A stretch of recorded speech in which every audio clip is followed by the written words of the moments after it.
இந்த மாபெரும் கவன ஈர்ப்பு ஆர்ப்பாட்டத்திற்கு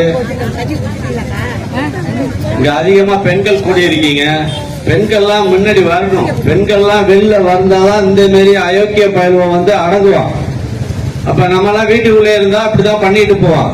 இது முழுக்க முழுக்க இப்ப நம்ம வெள்ளாளரு தேவர் சமுதாயம் எந்த சமுதாயம் இல்ல, எல்லா சமுதாய பெண்களுக்கும் இந்த பிரச்சனைகள் இருக்கு. இது வன்மையாக கண்டிக்கக்கூடிய செயல். இது முழுக்க முழுக்க காவல்துறையோட கையாளாத தனம். இவனோட என்ன செய்யணும்? இவனை என்ன செய்யறான்? போலீஸ் என்ன செய்யறான்? எவனாவது ஒருத்தர் ரெண்டு திருட்டு ஏதாவது வழிப்பறியில உள்ளவனை பிடிச்சி என்கவுண்டர் போலி என்கவுண்டர் போடுறானே. இந்த மாரி நாய்களை, இந்த மாரி வெறி முடிச்ச நாய்களை பிடிச்சோட சுட்டாங்க.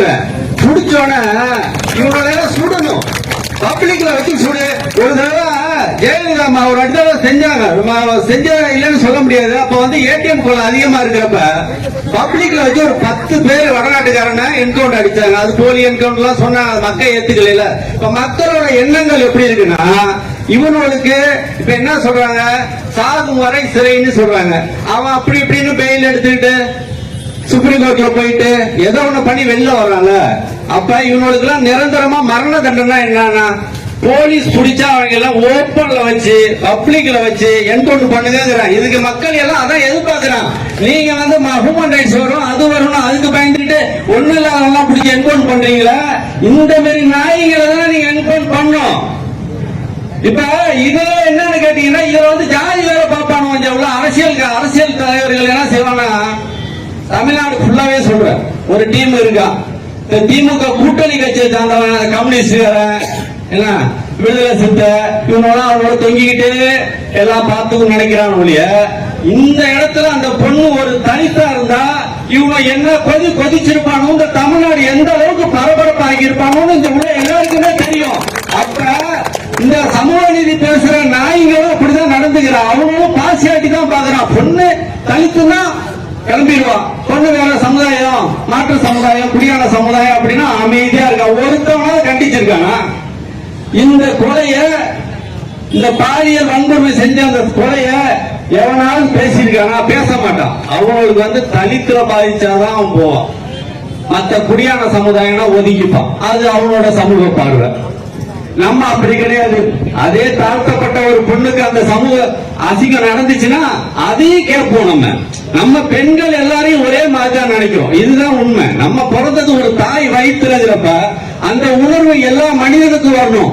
இந்த மாதிரி சில நாய்கள் இருக்கும், வெறி பிடிச்ச நாய்கள் இருக்கும். இதெல்லாம் காவல்துறை கேஸ் போடுறது மட்டும் இல்ல, அவங்கள உடனடியா என்கவுண்டர் பண்ணுங்க. இதுக்கு மக்கள் மத்தியில உங்களுக்கு காவல்துறைக்கு வரவேற்பு தான் இருக்குமோ இல்லையா, உங்க மேல எந்த கெட்ட பேர் இருக்காது. இது எல்லா மக்களோட எதிர்பார்ப்பு. அதை காவல்துறை செய்யணும். நீங்க சும்மா சின்ன சின்ன விஷயத்துல ஈடுபட்டவனெல்லாம் போய் நெருக்கடி கொடுக்கிறது, இதுதான் அந்த காவல்துறை செய்யும். இந்த பெரிய குற்றங்கள் செஞ்சு இப்ப அந்த 2 பிள்ளைங்களோட நிலைமை என்ன ஆகும்? அந்த 2 பிள்ளைங்களை தாய் இல்லாம ஒரு தாப்பா வளர்க்க முடியுமா? அதுக்கு வாய்ப்பு உண்டா? அப்ப அந்த குடும்பத்துக்கு என்ன செய்யணும் அப்படிங்கறத இந்த அரசாங்கம் செய்யணும். இந்த அரசாங்கம் திமுக அரசாங்கத்துல தொடர்ந்து பாலியல் மட்டும் இல்ல, கூலிப்பட கலாச்சாரம், கொலைகள். இப்ப இடையில கூட இந்த பார்த்திருப்பீங்க, பண்டுடி சைடு ஒரு பாமக மாவட்ட பொறுப்பாளர் வழக்கறிஞரே துப்பாக்கி எடுத்து சொல்றான். அப்ப இந்த நாட்டுல எந்த அளவுக்கு நம்ம தமிழகத்துல இந்த வன்முறைகள் அதிகரிச்சிருக்குன்னு நம்ம எல்லாரும் பார்க்கணும். எல்லா குற்றங்களும் அதிகரிச்சிருக்கு. அதுக்கு என்ன காரணம்? இந்த தமிழக காவல்துறையை கையில வச்சிருக்க தமிழக முதல்வர் தான் இதுக்கு பொறுப்பேற்கணும். அப்ப அந்த குடும்பங்களை பார்க்கணும்ல, சம்பந்தப்பட்டவங்க அந்த குடும்பங்கள் என்ன நிலைமையில இருக்கு. அதெல்லாம் இல்ல. இங்க எல்லாம் ஒரு 500 பேர் 1000 பேர் போராடினாதான் அவங்க கண்ணுக்கு இந்த பிரச்சனைகள் தெரியும். இல்ல 4 பேர் தீ குளிச்சு செத்தான்னா அந்த பிரச்சனைக்கு அரசு தலையிடும். இல்லன்னா இவன் அப்படியே தான் பார்த்துக்கிட்டு இருப்பான். இங்க ஒவ்வொரு ஜாதிக்கு ஒவ்வொரு சமூக நீதி பார்க்கிற இந்த தமிழ்நாடு. நான் இது இந்த இடத்துல இது முதல் முறை. ஆனா இந்த பாலியல் வன்கொடுமைகள் பிரச்சனை அப்பையிலிருந்து தொடர்ந்து இருந்துட்டு இருக்கு. எல்லா மாவட்டங்கள்லயும் இருக்கு. இதை தடுக்கிறதுக்கு தமிழக அரசும் தமிழக காவல்துறையும் கடுமையான சட்டத்திட்டங்களை போட்டு அவங்கள உடைக்கணுங்கிறது தான். இன்னும் எவ்வளவு மனசுலயும் அந்த எண்ணம் வராத அளவுக்கு இவங்களோட காவல்துறையோட நடவடிக்கை இருக்கணும்ல. இதுல அவன் அரசியல் பேக்ரவுண்ட் உள்ளனா அதுக்கு ஒரு தகுந்த மாதிரி பேசுவாங்க. எல்லாத்துக்கும் ஒவ்வொரு மாதிரி காவல்துறை நடவடிக்கை இருக்கு. அதனாலதான் இந்த மாதிரி குற்றவாளிகள் வெளியில வர்றான்.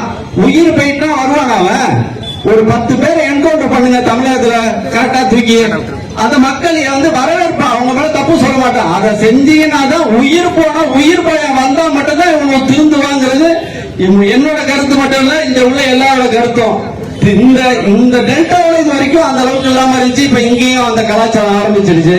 இதுக்கு இங்க உள்ள தஞ்சை மாவட்ட காவல்துறை அதிகாரிகள் தான் நடவடிக்கை எடுத்து இதை கொஞ்சம் கட்டுப்படுத்தணும். குற்றவாளிகள் மேல கடுமையான தண்டனைகளை விதிக்கணும்ன்றத இந்த நேரத்தில் கேட்டுக்கிறேன். தமிழக அரசு உடனடியாக இந்த குடும்பத்தினருக்கு உரிய ஒரு இழப்பை கொடுக்கணுங்கிறது இந்த நேரத்தில் கூறிக்கிட்டு